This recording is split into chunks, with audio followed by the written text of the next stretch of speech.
রাজনীতিতে পা রেখে ছক্কা হাঁকিয়েছেন সাকিব আল হাসান।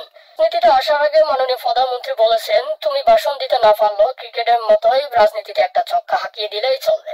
যেই কথা সেই কাজ, প্রথম পরীক্ষাতেই করেছেন বাজিমাত, বনে গেছেন সংসদ সদস্য। 22 গজের গুন্ডিতে ফেরিয়ে পরিণত হয়েছেন নগ্ন মানুষের নেতায়। মাগুরাবাসী তো বটে, যা নিয়ে উচ্ছ্বাসের কমতি নেই ভক্ত সমর্থকদের।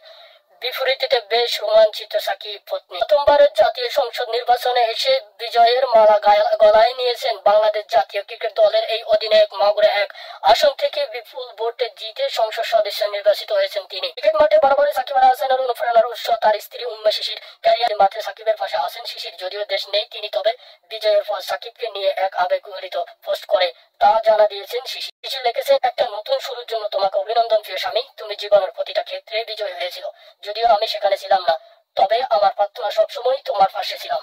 মাগুরা লোকদের অসংখ্য ধন্যবাদ নিজের ঘরের ছেলেকে এতটা ভালোবাসা এবং সম্মান দিয়েছে বরণ করার জন্য। উল্লেখ্য, রোববার 7 জানুয়ারি দর্শন জাতীয় নির্বাচনে বিপুল ভোটে জয়ী হয়েছেন সাকিব। মাগুরা 1 আসনে 152 কেন্দ্র নৌকা প্রতীক নিয়ে 1,85,388 ভোট পেয়েছেন তিনি। তার